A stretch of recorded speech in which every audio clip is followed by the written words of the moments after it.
Hello friends, welcome to the यानिस academy. मैं दानिश अंसारी। आज आपको मैं बताने वाला हूं वाइगोत्स्की के बारे में। ये वाइगोत्स्की हमारा सीडीपी का ही टॉपिक है, जिसको हम हिंदी में मनोविज्ञान कहते हैं। ये आपका 30 नंबर का यहाँ से पूछा जाता है सीडीपी से, यूपी टेट, एमपी टेट या फिर रीट हो। तो आज इसमें एक टॉपिक आता है हमारा वाइगोत्स्की। एक मनोवैज्ञानिक है वाइगोत्स्की, जिसके बारे में आज हम जानेंगे। आप अगर ये क्लास देख रहे हैं तो यहां से कम आपको 3 से 4 नंबर देखने को आपके एग्जाम में मिल सकता है। एक एक करके हम बात करेंगे कि वाइगोत्स्की कौन थे, कहां के रहने वाले थे, इनकी प्रसिद्ध पुस्तक क्या है और इन्होंने कौन कौन से सिद्धांत दिए हैं। तो दोस्तों आगे बढ़ते हैं इसी के साथ और शुरू करते हैं आज की क्लास। देखिए, एक मनोवैज्ञानिक है सीडीपी में, या फिर हम कहें कि पूरे साइकोलॉजी की जब भी बात करेंगे तो वहां पे एक मनोवैज्ञानिक है जिनका नाम है लेव वाइगोत्स्की। लेव वाइगोत्स्की जो कि आपके स्क्रीन पर दिख रहे होंगे, इनका जो पूरा नाम है लेव सिमनोविच वाइगोत्स्की। इनका पूरा नाम कभी कभी पूछा जाता है कि वाइगोत्स्की का पूरा नाम बताइए, तो वाइगोत्स्की का पूरा नाम है लेव सिमनोविच वाइगोत्स्की। ये कहाँ के रहने वाले थे? तो ये रशिया के रहने वाले थे। लेव वाइगोत्स्की। इनकी कुछ प्रसिद्ध पुस्तक है, इन्होंने लिखा हुआ है, उसको हम आगे देखेंगे। देखिए, इनकी पहली पुस्तक का नाम है थॉट एंड लैंग्वेज। ये लेव वाइगोत्स्की के पुस्तक का नाम है। दूसरी इनकी बुक है the psychology of art, and इनकी थर्ड पुस्तक का नाम है थिंकिंग एंड स्पीच। ये जो 3 इन्होंने किताब लिखी हुई है, ये इन्होंने साइकोलॉजी के बेस पे ही लिखा हुआ है। यहां से आपका क्वेश्चन आता है कि थॉट एंड लैंग्वेज नामक पुस्तक किसने लिखा हुआ है। 1 नंबर में आपका यहां से क्वेश्चन पूछा जाता है, तो वहां पे आपको लगाना है लेव वाइगोत्स्की। अगर आपको याद रहेगा तो वहां पे लगाएंगे, वरना कंफ्यूजन में रहेंगे। इसीलिए मैं कह रहा हूं कि आप जितनी भी चीजें स्क्रीन पे दिख रही हैं उसको नोट डाउन करिएगा और इसके नोट्स बनाइए। ठीक, तो ये तो बात हो गई लेव वाइगोत्स्की के थोड़े से इंट्रोडक्शन की, कि इनका पूरा नाम लेव सिमनोविच वाइगोत्स्की है। ये रशिया के रहने वाले हैं और इन्होंने तीन पुस्तक लिखी हुई है, जिसमें इनका पहले पुस्तक का नाम है थॉट एंड लैंग्वेज, दूसरे पुस्तक का नाम है the psychology of art, and तीसरे पुस्तक का नाम है थिंकिंग एंड स्पीच। इतनी चीजें आपको नोट डाउन कर लेनी है और इसी के साथ हम आगे बढ़ जाते हैं। देखिए, अब बात करेंगे हम लेव वाइगोत्स्की के सिद्धांत के बारे में। लेव वाइगोत्स्की के सिद्धांत के बारे में बात करेंगे। देखिए, वाइगोत्स्की एवं पियाजे दोनों ही रचनावाद से जुड़े हुए हैं। जब भी बात करेंगे लेव वाइगोत्स्की की, जब भी बात करेंगे पियाजे की, तो ये दोनों लोग रचनावाद से जुड़े हुए हैं। किससे जुड़े हुए हैं? रचनावाद से जुड़े हुए हैं। ये इनके सिद्धांत की एक प्रमुख बात है। आगे बढ़ते हैं। देखिए, रचनावाद मानता क्या? अब रचनावाद क्या होता है उसके बारे में जानेंगे। रचनावाद वह है कि इसमें जो बच्चा होता है वो अपने ज्ञान की रचना खुद करता है, ना कि वह ज्ञान को प्राप्त करता है। ऐसा नहीं है कि जो बच्चा है, रचनावाद में क्या होता है कि बच्चा कहीं से ज्ञान को प्राप्त करता है, नहीं, वो ज्ञान की खुद रचना करता है। वो अपने ज्ञान की रचना स्वयं करता है। कौन? जो बच्चा होता है। ये किसकी कंडीशन है? तो ये रचनावाद में ये चीज होता है कि बच्चा जो होता है वो खुद ज्ञान की रचना स्वयं करता है। ये सिद्धांत में एक प्रमुख बात है। इसी के साथ आगे बढ़ेंगे और देखिए, पियाजे और वाइगोत्स्की के कुछ अंतर है। देखिए, अंतर बस सिर्फ इतना है, एक मिनट, अंतर बस सिर्फ इतना है कि जहां पियाजे संज्ञानात्मक के समर्थक हैं, वहीं वाइगोत्स्की सामाजिक रचनावाद के समर्थक हैं। जो पियाजे साहब हैं वो संज्ञानात्मक के समर्थक हैं। किसके? जब पियाजे की बात आएगी तो वहां पे संज्ञानात्मक हो जाएगा, और जब भी बात हम वाइगोत्स्की करेंगे तो वहां पे क्या हो जाएगा? ये सामाजिक रचनावाद है। कौन है सामाजिक रचनावाद? कौन है? तो ये लेव वाइगोत्स्की साहब है, सामाजिक रचनावाद। और जब बात करेंगे पियाजे की तो वो क्या है? वो संज्ञानात्मक रचनावाद है, संज्ञानात्मक रचनावाद है। ठीक, इसी के साथ आगे बढ़ जाते हैं और एक एक करके और चीजें यहां पे जानेंगे। अब बात करेंगे हम वाइगोत्स्की के सिद्धांत के बारे में कि वाकई में इनके सिद्धांत क्या क्या है। एक चीज मैं बताऊं कि जो वाइगोत्स्की साहब का सिद्धांत है, इसमें समाज का बहुत बड़ा रोल है। एक समाज का बहुत बड़ा रोल है, एक भाषा का बहुत ज्यादा रोल है, और सिर्फ 3 चीजें आपको याद रखनी है कि वाइगोत्स्की समाज से जुड़े हुए हैं, भाषा से जुड़े हुए हैं, और एक होता है हमारा सांस्कृतिक होता है, इससे भी ये जुड़े हुए। सांस्कृतिक, समाज और भाषा की जहां कहीं भी बात की जाएगी तो वहां पे सबसे पहला नाम हमारा जो आएगा वो हमारा वाइगोत्स्की साहब का आएगा। ठीक, इतनी चीजें आप यहाँ पे याद करिएगा और नोट डाउन भी करिएगा। इसी के साथ आगे बढ़ते हैं और इनके एक एक सिद्धांत के बारे में जानने की कोशिश करते हैं। सबसे पहले तो यही पूछा जाता है कि वाइगोत्स्की के सिद्धांत के क्या नाम है। आपसे क्वेश्चन कई बार पूछा गया है कि वाइगोत्स्की के सिद्धांत के क्या नाम है, तो इसके कई सारे नाम हैं जिसको हम एक एक करके याद करेंगे। देखिए, सबसे पहला नाम इसका है सामाजिक सांस्कृतिक विकास का सिद्धांत। सबसे पहला नाम इनका सामाजिक सांस्कृतिक विकास का सिद्धांत। दूसरा नाम इनका पड़ता है सामाजिक रचनावाद का सिद्धांत और तीसरा इनका नाम है सामाजिक संज्ञानात्मक विकास का सिद्धांत। देखिए, इनके तीनों सिद्धांत के नाम में देखिए सामाजिक भी आ रहा है, सांस्कृतिक भी आ रहा है, यहां पे भी सामाजिक आ रहा है और तीसरे सिद्धांत में जो सामाजिक संज्ञानात्मक विकास का सिद्धांत है उसमें भी सामाजिक नाम आ रहा है। तो जो ये वाइगोत्स्की साहब है, इनका मैंने 3 वर्ड इनको बताया, कौन कौन सा, भाषा, सांस्कृतिक और सामाजिक। ये 3 वर्ड जरूर आएंगे किसमें, वाइगोत्स्की के सिद्धांत के बारे में जब भी हम बात करेंगे। इसी के साथ आगे बढ़ जाते हैं और एक एक करके और बातें जानेंगे।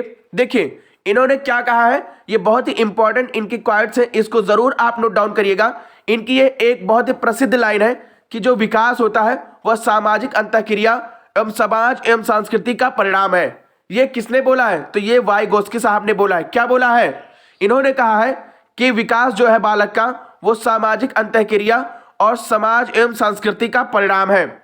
जो विकास बालक का होता है वो सामाजिक, जो समाज के साथ बालक अंतःक्रिया करता है और उसके साथ सामाजिक सांस्कृतिक का जो परिणाम है, इन तीनों का जो मिश्रण होता है वही विकास होता है, वहीं से बालक का विकास होता है, ऐसा लेव वाइगोत्स्की साहब मानते हैं। इसी के साथ आगे बढ़ जाते हैं और इनके पहले सिद्धांत के बारे में बात करेंगे। देखिए, इनका जो पहला सिद्धांत है वो ज्यादा ज्ञानी दूसरा के नाम से जाना जाता है।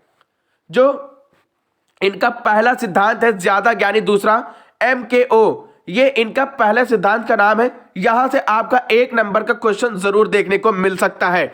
देखिए कैसे, इसके बारे में जानेंगे ज्यादा ज्ञानी दूसरा आखिर में है क्या। इसका शॉर्ट फॉर्म है कि MKO, M for more, K for knowledgeable, O for other, यानी मोर नॉलेजेबल अदर, ज्यादा ज्ञानी दूसरा इसका हिंदी रूपांतरण होता है। यही इसके सिद्धांत का नाम है, वाइगोत्स्की के पहले सिद्धांत का नाम, जिसमें बात करेंगे कि ये वाकई में होता क्या है। देखिए, बच्चे उसी व्यक्ति से सीखना चाहते हैं जो उनसे ज्यादा ज्ञानी होता है।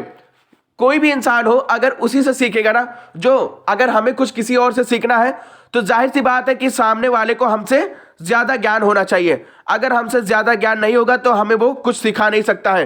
तो इसमें पहली बात यही है कि जो बच्चे होते हैं उसी व्यक्ति से सीखना चाहते हैं जो बच्चे से ज्यादा ज्ञानी हो, यानी बच्चे से ज्यादा वो ज्ञान रखता हो अपने अंदर, उसी से सारे बच्चे सीखना चाहते हैं। ये एक यूनिवर्सल फैक्ट है।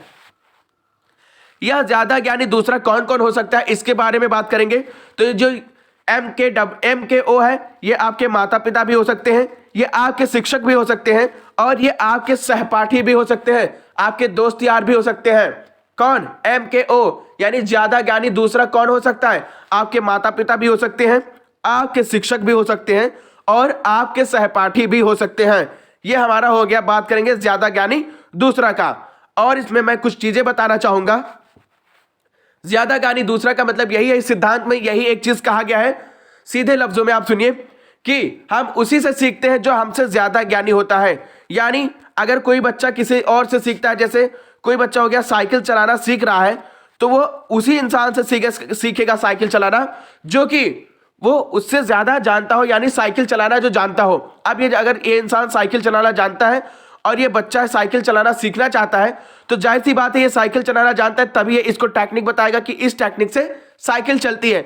ऐसे ही ज्यादा ज्ञानी दूसरा का काम होता है कि वो जो बच्चा होता है इसमें ये दूसरों से ही ज्ञान को प्राप्त करता है और वो जो दूसरा ज्ञान इसको देता है उसी को MKO जानते हैं, उसी नाम से जानते हैं, मोर नॉलेजेबल अदर के नाम से। क्यों, क्योंकि वह उससे ज्यादा ज्ञानी होता है, तभी बच्चा वो उसको कुछ ज्ञान दे पाता है बच्चे को। इसी के साथ आगे बढ़ेंगे और इनका जो दूसरा सिद्धांत है उसका नाम है संभावित नजदीकी समीपस्थ विकास का सिद्धांत। इसको शॉर्ट फॉर्म में कहा जाता है ZPD। और जब बात करेंगे ZPD की, तो ये जोन ऑफ प्रॉक्सिमल डेवलपमेंट इसका फुल फॉर्म होता है, जिसका मतलब हुआ संभावित नजदीकी समीपस्थ विकास का क्षेत्र, ये इसका हिंदी रूपांतरण होता है। देखिए जेडपीडी में होता क्या है, जो जेडपीडी शब्द है ये सबसे पहले हमारे एक चीज इसको ध्यान में रखिएगा कि आपसे अगर पूछा जाता है कि जेडपीडी जो शब्द है ये सबसे पहले किसने दिया है, तो ये जेरोम ब्रूनर साहब ने दिया है। किसने दिया है, तो जेरोम ब्रूनर साहब ने ये शब्द दिया है जेडपीडी शब्द, जिसकी व्याख्या के लिए वाइगोस्की महोदय प्रसिद्ध हैं। चलिए इसके बारे में जानते हैं कि जेडपीडी वाकई में है क्या। जेडपीडी में क्या होता है कि इसमें समस्या समाधान के दौरान जहां तक बच्चा खुद पहुंच सकता है और जहां वयस्क की सहायता उसे पहुंचा सकती है, इन दोनों के बीच का खाली क्षेत्र जेडपीडी कहलाता है।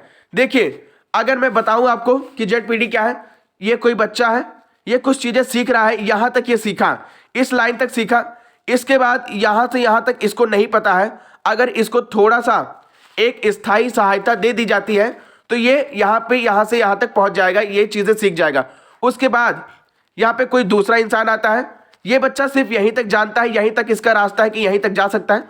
उसके बाद यहां तक इसको आगे बढ़ना है, तो यहां पे कोई बच्चा या फिर कोई अलग इंसान आएगा जो इनको वयस्क की सहायता से, कोई वयस्क आएगा जो यहां से यहां तक इसको ले जाने में मदद करेगा, इसकी हेल्प करता है। ठीक, बच्चे की अगर हेल्प करेगा यहां से यहां तक पहुंचने में, तो ये जो स्थायी सहायता जो दी गई, जो ये स्थायी सहायता दी गई, ये किसके द्वारा दी गई, ये वयस्क के द्वारा दी गई। ये वाली सहायता वयस्क के द्वारा दी गई, ये बच्चा यहां तक नहीं जानता था, तो जो ये स्थायी सहायता दी गई इसी को हम जेडपीडी कहते हैं। यानी फिर इसके बाद यहां से यहां तक बच्चे को कोई ज्ञान दे दिया गया, उसके बाद स्वयं बच्चा फिर आगे यहां से यहां तक और बढ़ जाता है। यानी बीच में इसको थोड़ी सी जरूरत थी स्थायी सहायता की, तो जो ये दूसरे वयस्क के द्वारा यहां दिया गया, इनको जो हेल्प दी गई, सहायता दी गई, उसको हम क्या कहते हैं, जेडपीडी कहा जाता है। यानी यहां पर देखिए लिखा हुआ है कि बच्चा खुद पहुंच सकता है और जहां वयस्क की सहायता उसे पहुंचा सकती है, उन दोनों के बीच का क्षेत्र। यानी बच्चा यहां तक पहुंचा, उसके बाद वयस्क ने यहां से यहां तक पहुंचाया और फिर बच्चा इसके आगे बढ़ गया, तो ये जो रास्ता हुआ बीच का, बच्चे और इसके बीच में जो रास्ता है, ये जो वयस्क ने इसकी सहायता की, इसी को हम जेडपीडी कहते हैं। यानी वयस्क ने जो अस्थायी सहायता की उसी को जेडपीडी कहते हैं। मैं बात करता हूं कि जो जेडपीडी है ना, इसमें स्थायी सहायता दी जाती है, इसमें स्थायी सहायता दी जाती है। ये चीज आपको ध्यान में रखना, स्थायी और अस्थायी एक जगह पे इनके एक सिद्धांत है, इसके फोल्डिंग, उसमें अस्थायी सहायता दी जाती है। लेकिन जब बात करेंगे जेडपीडी की, तो यहां पे इनको अस्थायी सहायता दी जाती है। यह चीज आपको नोट डाउन करना है, क्वेश्चन आपका यहीं से बनेगा। जब मैं प्रैक्टिस कराऊंगा तो एक ट्रिक के हिसाब से इसके क्वेश्चन में बनवाऊंगा, जहां पे आपका बहुत ही आसानी से आपको समझ में आ जाएगा कि जेडपीडी क्या होता है और इसका फोल्डिंग क्या होता है। इसी के साथ आगे बढ़ जाते हैं। देखिए मैंने क्या बताया था कि इसमें स्थायी सहायता दी जाती है, किसमें, जेडपीडी में। अर्थात समस्या समाधान के बीच में दिए गए, समस्या समाधान के बीच में, यह जरूर याद रखना है कि जब भी बात करेंगे हम जेडपीडी की, तो समस्या समाधान के बीच में जो अस्थायी सहायता दी जाती है उसी को जेडपीडी कहते हैं। यानी समस्या समाधान के बीच में, फिर से मैं रिपीट करूंगा कि जो समस्या होता है उसमें समाधान जो वयस्क करता है, उसके बीच में जो सहायता दी जाती है, कैसी सहायता, स्थायी सहायता दी जाती है, उसी को जेडपीडी कहते हैं। इसमें यह चीज आपको ध्यान में रखना है, यह बहुत बड़ा फैक्ट है कि इसमें स्थायी सहायता ही दी जाती है। जो जेडपीडी होता है इसमें अस्थायी सहायता ही दी जाती है, यह चीज आपको नोट डाउन करना है। तो इसी के साथ ये वाला सिद्धांत खत्म होता है और इसमें अगला सिद्धांत के बारे में बात करेंगे जो बहुत ही मजेदार है। देखिए यहां से आपका 1 नंबर का जरूर क्वेश्चन बनेगा। क्यों? क्योंकि यह सीटेट के लिए बहुत ज्यादा इंपॉर्टेंट है और यूपी टेट में यहां से क्वेश्चन आता ही आता है। बात करेंगे इसके फोल्डिंग की।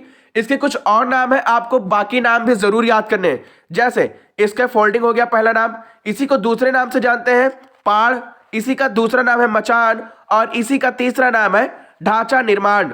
ये इसके फोल्डिंग के और सारे नाम हैं। ये एक वाइगोत्स्की के बहुत ही प्रमुख सिद्धांत है, इसको आप ध्यान से पढ़िएगा। यहां से 1 नंबर का क्वेश्चन हर साल पूछा जाता है। देखिए समस्या समाधान के शुरुआत में दी गई अस्थायी सहायता जो धीरे धीरे घटाकर शून्य कर दी जाती है, उसे स्कैफोल्डिंग या ढांचा निर्माण के नाम से जाना जाता है। अब देखिए हमने जेडपीडी में क्या बताया था कि वहां पे क्या दिया जाता है, स्थायी सहायता दी जाती है, यानी परमानेंट सहायता दी जाती है। उसी के साथ अगर हम बात करेंगे इसके फोल्डिंग की, तो इसमें अस्थायी सहायता दी जाती है। सबसे बड़ा बिग डिफरेंस है, आपको यहां से क्वेश्चन आता है कि स्थायी सहायता कहां पे दी जाती है और अस्थायी सहायता किस सिद्धांत में दी जाती है। तो जब भी लेवाइगोस्की के इसके फोल्डिंग सिद्धांत की बात करेंगे तो वहां पे क्या अस्थायी सहायता दी जाती है, यह चीज आपको नोट डाउन करना है। और जो ये सहायता दी जाती है, ये पहले शुरुआत में तो सहायता दी जाएगी, शुरुआत में बच्चे को सहायता दी जाएगी, लेकिन ये धीरे धीरे बाद में क्या होगा कि ये धीरे धीरे इसको घटा दिया जाता है, यानी घटा दिया जाता है। और घटा कर क्या कर दिया जाता है, इसको शून्य कर दिया जाता है, सहायता को खत्म कर दिया जाता है। क्यों? क्योंकि फिर बच्चा स्वयं वो चीज काम करने लगता है जो ज्ञान हम उसको देते हैं। अभी आपको ये नहीं समझ में आ रहा है, इसका मैं एक एग्जाम्पल दूंगा। देखिए, कोई अगर बच्चा है, कोई बच्चा है और उसके एक दादाजी है या फिर पापा है, कोई भी है, उसको साइकिल सिखाना यानी साइकिल चलाना उसको सिखा रहा है। ये एक बच्चा है, इस बच्चे को साइकिल चलाना ये एक बूढ़ा आदमी यानी वयस्क इसको सिखा रहा है।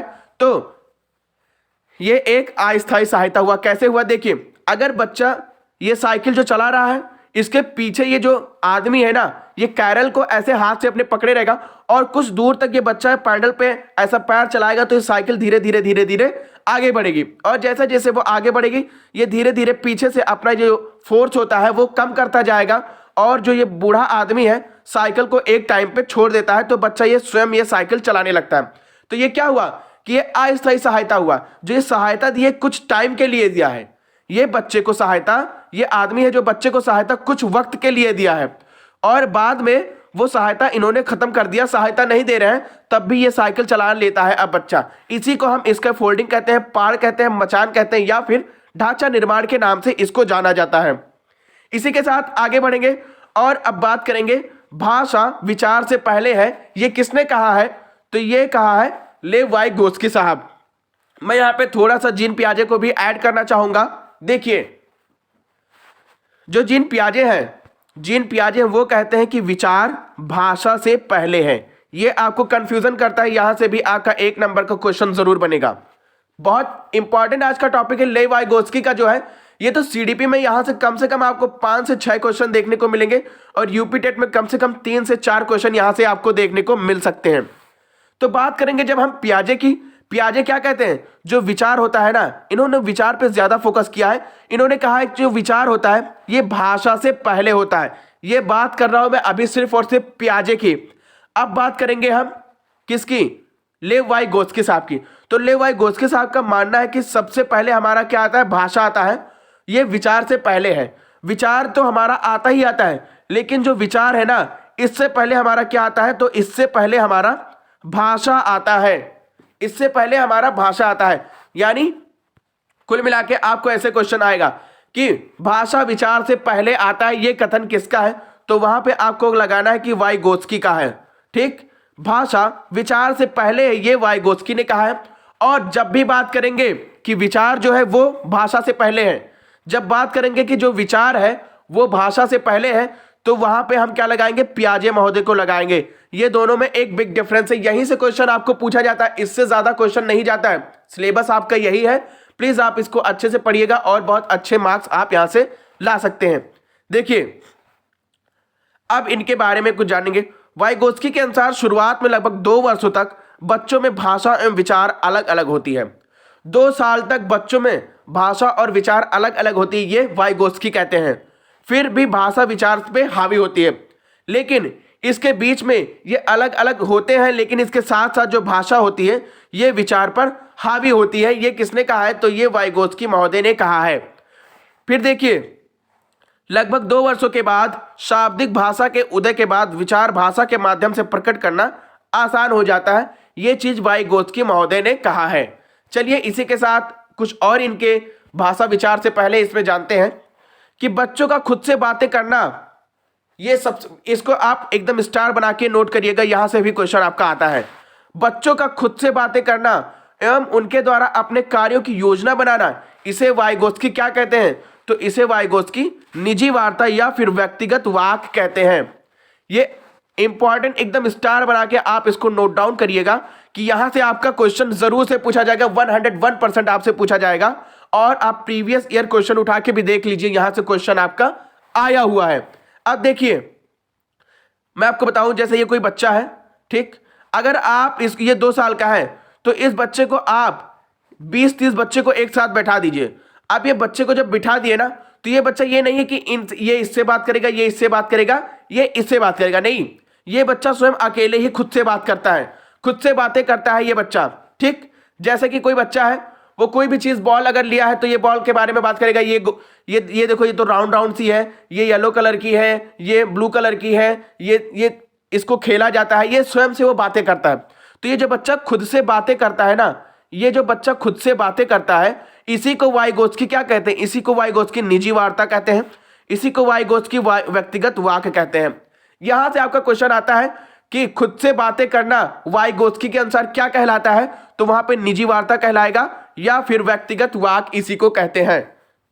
इंग्लिश में अगर बात करेंगे तो इसी को, खुद से बातें करने को वाइगोत्स्की महोदय ने क्या कहा, तो इसको इनर स्पीच बोले हैं या फिर प्राइवेट स्पीच बोले हैं। यहीं पे जब भी बात करेंगे पियाजे की, इनके पियाजे की और वाइगोत्स्की की जो एक आमने सामने वाली जैसे बहस होती है, उसी टाइप का इनका सिद्धांत है। जो देखिए पियाजे क्या कहते हैं, पहले बात करेंगे ये वाइगोत्स्की क्या कहते हैं। तो वाइगोत्स्की कहते हैं कि जो बच्चे खुद से बातें करते हैं वो उनकी निजी वार्ता है, व्यक्तिगत वाक है, प्राइवेट स्पीच है या फिर इनर स्पीच है। लेकिन जब बात हम पियाजे की करेंगे तो पियाजे महोदय क्या कहते हैं, उनके बारे में ये भी हम यहाँ पे जान लेते हैं। पियाजे कहते हैं कि जो बच्चे खुद से बातें करते हैं उन्होंने इसको ईगोसेंट्रिक बोला है। क्या बोले हैं? ईगोसेंट्रिक बोले हैं। पियाजे खुद से बच्चे को बातें करने को ईगोसेंट्रिक बोले हैं, जो कि हिंदी में हम इसको अहम केंद्रित बोल सकते हैं, अहम केंद्रित बोल सकते हैं। ये इन्होंने बोला है, किसने? पियाजे महोदय ने बोला है कि जो बच्चे होते हैं वो अगर खुद से बातें करते हैं तो उसको अहम केंद्रित बोले हैं। क्या बोले हैं? अहम केंद्रित बोले हैं। चलिए इसी के साथ आगे बढ़ते हैं और कुछ और जानेंगे। देखिए बच्चे अपने स्वयं वयस्कों के साथ अंतःक्रिया करके सीखते हैं, ये किसने कहा है? तो ये वाइगोत्स्की महोदय ने कहा है। किसने कहा है? वाइगोत्स्की महोदय ने कहा है। क्या कहा है? जो बच्चे होते हैं वो कैसे सीखते हैं? तो वो सीखते हैं, जो वयस्क होते हैं ना, वयस्क होते हैं, वयस्क मतलब क्या? बूढ़े आदमी जो होते हैं, यानी समाज के साथ वो अंतःक्रिया करके सीखते हैं। कैसे सीखते हैं? तो वो अंतःक्रिया करके सीखते हैं। जो बच्चे होते हैं उनका विकास कैसा होता है? तो समवयस्कों के साथ अंतःक्रिया करके सीखते हैं। ये किसने कहा है? ये वाइगोत्स्की महोदय ने कहा है। चलिए इसी के साथ आगे बढ़ते हैं। देखिए वाइगोत्स्की का सिद्धांत खेल का महत्वपूर्ण स्थान है, क्योंकि खेल जेड पीढ़ी के विकास में जरूरी है। जो वाइगोत्स्की का सिद्धांत है ये खेल का एक महत्वपूर्ण स्थान है। क्यों? क्योंकि खेल के विकास के लिए जेड पीढ़ी के विकास में जरूरी है। जो खेल है वो जेड पीढ़ी के विकास के लिए बहुत ज्यादा जरूरी है। ठीक, ये इन्होंने कहा है, किसने? वाइगोत्स्की महोदय ने। इसी के साथ मैं आपको बताऊं, बहुत ही इंपॉर्टेंट है, यहां से भी आपका क्वेश्चन आता है, स्टार बना के नोट करिएगा, कि मैंने स्टार्टिंग में ही बताया था जेड पीढ़ी शब्द का सबसे पहला प्रयोग किसने किया, ऐसा क्वेश्चन आपके सामने देखने को मिलेगा। तो जेड पीढ़ी शब्द की सबसे पहली जो सबसे पहला प्रयोग किया किसने किया? तो जेरोम ब्रूनर महोदय ने किया है। जेरोम ब्रूनर भी एक मनोवैज्ञानिक है जिन्होंने जेड पीढ़ी शब्द का सबसे पहला प्रयोग किया है। और मैं आपको बताऊं कि जो जेड पीढ़ी शब्द का सबसे पहला प्रयोग तो जेरोम ब्रूनर ने कर दिया, लेकिन इसकी व्याख्या के लिए कौन प्रसिद्ध है? तो इसकी व्याख्या के लिए वाइगोत्स्की महोदय प्रसिद्ध हैं। जेड पीढ़ी के व्याख्या के लिए वाइगोत्स्की महोदय प्रसिद्ध हैं। और जेड पीढ़ी शब्द का सबसे पहला प्रयोग किसने किया? तो वो जेरोम ब्रूनर ने किया। ये चीज भी आपको याद करने की बहुत ज्यादा आवश्यकता है। इसी के साथ हमारी ये वीडियोस यहीं पे खत्म होती है। हमारा आज जो वाइगोत्स्की की बात करेंगे तो वो हमारा फुल कंप्लीट हो चुका है। आपको इससे ज्यादा वाइगोत्स्की के बारे में नहीं पूछा जाएगा, ना इससे ज्यादा आपको पढ़ना है। बस मैं एक चीज और बताऊंगा आपको कि हमारे सीडीपी की, हिंदी की और ईवीएस की नोट्स बनी हुई है। अगर आपको चाहिए तो बताइए, हम आपको प्रोवाइड करा देंगे। और या फिर आपको नोट्स खुद से बनानी है तो हमारे वीडियोस को देख के आप नोट्स बना सकते हैं। और सीडीपी, हिंदी और ईवीएस की इससे पहले बहुत सारी क्लास हो गई है जिसकी प्लेलिस्ट बनी हुई है, और डिस्क्रिप्शन में मैं उसका लिंक भी दे दिया हूं। आप वहां से जाके इसको देख सकते हैं और अपनी तैयारी को और मजबूत करा सकते हैं और अपने नोट्स को भी कंप्लीट कर सकते हैं। दोस्तों बाकी के क्लास भी अगर देखना है आपको तो प्लीज वहां से आप देख के अपनी तैयारी करिए। हम यूपी टेट के लिए बहुत ज़्यादा मेहनत कर रहे हैं, फ्री में आपको क्लास प्रोवाइड करा रहे हैं और ये नोट्स भी आपको फ्री में ही देंगे। आप नोट्स यहीं से बना लीजिए। मैं आपको बताऊं दोस्तों, अगर आपको सेशन पसंद आया है तो प्लीज़ आप इस वीडियो को लाइक करिए, शेयर करिए, कमेंट करिए और बताइए आपको किस टॉपिक पे और वीडियोस चाहिए। और बाकी दोस्तों से हमें प्लीज़ सपोर्ट करवाइए कि यानिस एकेडमी को फॉलो करें और सब्सक्राइब करें और बाकी बच्चों तक भी ये पहुंचाएं, क्योंकि ये हम फ्री में आपको पढ़ा रहे हैं। हम एक पैसा भी नहीं इसका चार्ज कर रहे हैं और पूरा का पूरा फुल कोर्स आपको फ्री में दे रहे हैं। ठीक है दोस्तों, इसी के साथ हम लोग मिलते हैं अगले क्लास में। तब तक के लिए आप अपना ख्याल रखिएगा, अच्छे से तैयारी करिए और मस्त रहिए, खुश रहिए, देखते रहिए यानिस एकेडमी। जय हिंद, अस्सलाम वालेकुम।